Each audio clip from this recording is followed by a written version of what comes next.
Il y a quelques jours, la télévision russe annonçait que les troupes de Moscou étaient invitées au Nicaragua par le président Ortega, notamment pour, je cite, s'entraîner, faire respecter l'ordre. Regardez comment la télévision russe accueille cette bonne nouvelle.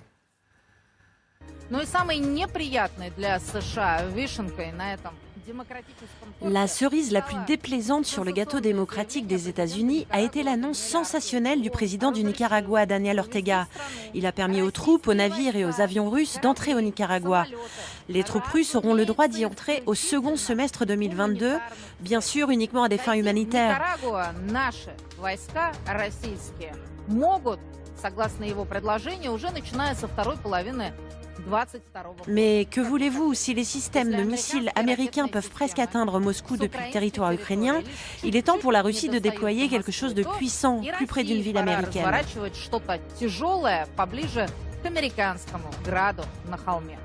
Disait la machine à remonter le temps et lancer Kennedy, la baie des cochons, Cuba, c'est reparti.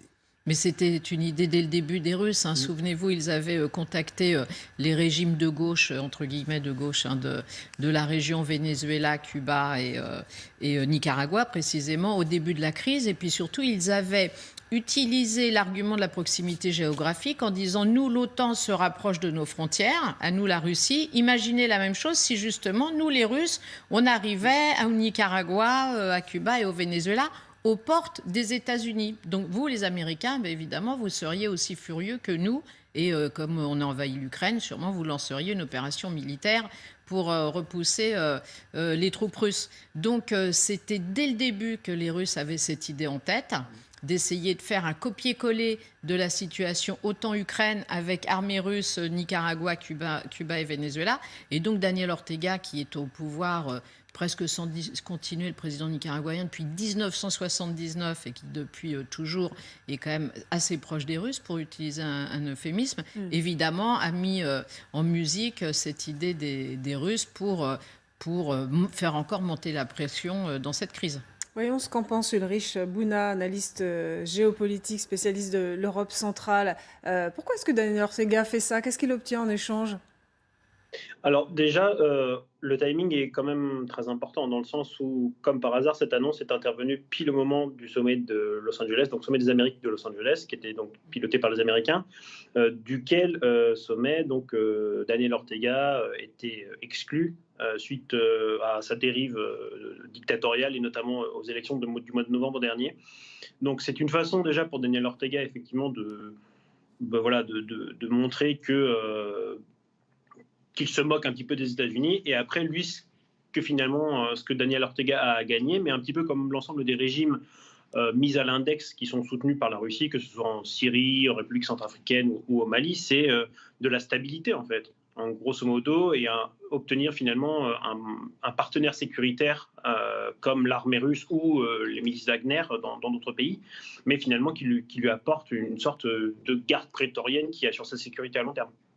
Parce qu'en fait, ils contribuent, ces soldats, c'est déjà produit dans le passé, je crois, à maintenir l'ordre également et à lutter contre le trafic de drogue, etc. Donc c'est un peu du donnant-donnant.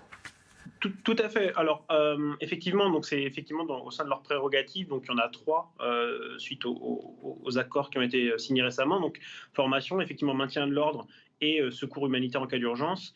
Après, sur la partie maintien de l'ordre et trafic de drogue, je rajouterais quand même peut-être un petit élément qui est que le régime de Daniel Ortega est fortement soupçonné en fait de participer en tout cas de tolérer que le Nicaragua soit une plaque tournante du trafic de drogue. Il est donc peu probable que l'arrivée de soldats russes soit véritablement orientée sur la lutte contre le trafic de drogue. Je le vois vraiment plus comme juste un soutien garde prétorienne au régime de Daniel Ortega. Est-ce qu'on pourrait imaginer des troupes russes sur le sol du Nicaragua, des missiles russes sur le sol du Nicaragua et des cargos russes arrivant au Nicaragua pour pouvoir y décharger du matériel militaire? C'est un peu toute la question. Pour l'instant, on parle donc effectivement de troupes qui viendraient temporairement pour apporter un soutien donc voilà, temporaire à des fins de formation. La question est de savoir effectivement si est-ce que les Russes en profiteront et finalement profiteront un petit peu de l'isolement du Nicaragua pour construire une véritable base, comme une base militaire comme celle de Tartus en Syrie. C'est la véritable question, c'est dur à dire. Ce qui est certain, c'est que en parallèle en fait de cet accord russo-nicaraguayen, en fait, les Nicaraguayens ont aussi permis à d'autres flottes, comme la flotte cubaine ou la flotte vénézuélienne, d'entrer dans ces ports. Il est donc pas improbable qu'on voit en fait certains de ces pays, enfin c'est un petit peu ces 3 pays, se coordonner peut-être pour faire des genre de manœuvres ensemble. Après, est-ce que la Russie aura les moyens et les capacités, et est-ce que le Nicaragua ira jusqu'à autoriser une base russe sur son territoire? Ça reste à voir. Vous restez avec nous. Je me retourne vers vous. On va peut-être commencer par le téléphone rouge qui a été inventé, entre guillemets, pour éviter que tout saute à Cuba il y a quelques années de cela. Oui, exactement. C'était la célèbre histoire de la baie des cochons, où effectivement on a frôlé la Troisième Guerre mondiale, mais où on a décidé d'installer ce fameux téléphone rouge pour que les présidents russes et soviétiques à l'époque et américains puissent se parler directement. Mais là où on sent que Daniel Ortega quand même ne se sent peut-être pas tout à fait tranquille dans cette proposition évidemment spectaculaire d'inviter les Russes au Nicaragua, c'est qu'il a demandé au Parlement aussi de voter une loi permettant aux Américains de venir justement pour s'organiser en termes d'opérations humanitaires. Donc on sent quand même qu'il comprend que les Américains, si jamais demain il devait y avoir une base russe aux portes... Qu'est-ce qu'ils feraient d'ailleurs, les Américains déjà, je pense qu'ils interviendront avant même que la base russe puisse commencer à être construite. Comme les Russes en Ukraine. Ah oui. Bah oui. Ils ne peuvent pas tolérer qu'à proximité de chez eux se trouve une vraie base russe. Je ne parle pas de quelque chose qui ressemblerait à rien, mais imaginez ce qui se passe en Syrie, par exemple. C'est pas tolérable, c'est pas possible. On ne peut pas imaginer une base qui permette aux Russes de ravitailler des sous-marins, de ravitailler des bâtiments de guerre, de disposer d'armements, de stocks d'armes, etc. Ça, c'est pas tolérable. Donc ça veut dire que le président local sait qui joue sa tête s'il continue ou pas? Non, ça va nous ramener à des types de crises comme celle que Catherine était en train de développer. C'est-à-dire qu'à l'époque, Cuba, vous vous souvenez, vous avez eu d'abord le fameux débarquement de la baie des Cochons, qui a été une phase qui a évidemment cristallisé les relations entre les Américains et Cuba. Puis vous avez eu en 1962 la crise des missiles de Cuba, où, suite à l'installation de missiles américains en Turquie et en Italie... Oui, mais les Américains avaient installé des missiles en Turquie et en Italie.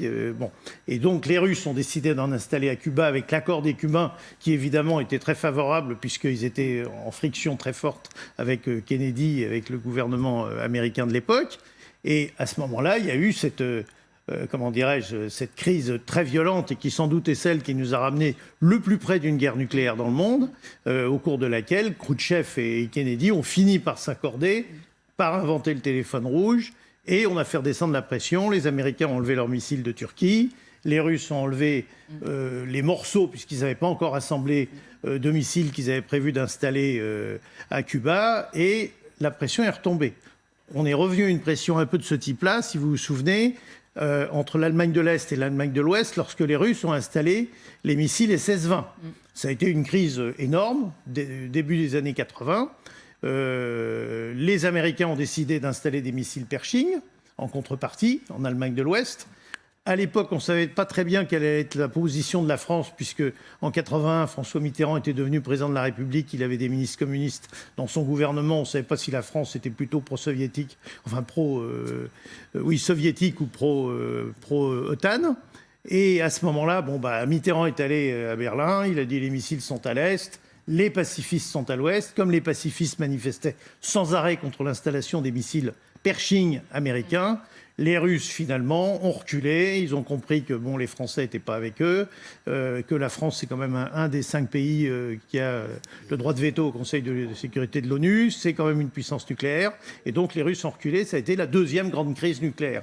Et puis, là, on est peut-être en train de vivre la troisième. C'est pas encore établi. C'est pas encore certain. Je rebondis sur ce que vous dites et ce rapport qui paraît aujourd'hui de l'Institut international de recherche sur la paix de Stockholm, et qui nous dit que le nombre d'armes nucléaires va augmenter dans le monde du fait de cette de cette guerre en Ukraine, C'est du sûr. fait aussi qu'on s'est énormément désarmé. On demandera aussi à Ulrich Bouna ce qu'il en pense, mais on pourrait revenir à des niveaux ou tendre vers des niveaux de guerre froide. Alors c'est absolument certain, puisque d'abord c'est une chose qui se produit depuis 30 ans, c'est-à-dire que vous avez eu à la fin des années 80, avant la chute de l'Empire soviétique, des négociations sur le désarmement qui avaient amené à réduire fortement les armes nucléaires à l'Est et à l'Ouest, ce qui s'est produit. Et puis progressivement, petit à petit, il y a d'autres nations qui sont devenues des nations, des puissances nucléaires. Et là, vous avez le Pakistan, vous avez la Corée du Nord, vous avez quelques pays qui se sont déclarés, comme l'Afrique du Sud, mais qui en même temps a détruit ses armes. Vous avez Israël, dont on est certain qu'ils ont des armes nucléaires, etc. Donc discrètement, tout ça, petit à petit, c'est en train de s'organiser. Et puis, vous avez quand même, depuis une vingtaine d'années, une difficulté pour les grandes puissances nucléaires à augmenter leur arsenal ou à moderniser leur arsenal. Parce que les opinions publiques n'y sont pas favorables et donc préfèrent que les budgets soient dépensés pour autre chose. Or, il se trouve que grâce à cette crise qui remet le nucléaire, je dirais, sur le devant de la scène, tout le monde va moderniser et donc tout le monde va augmenter. Ça, c'est certain.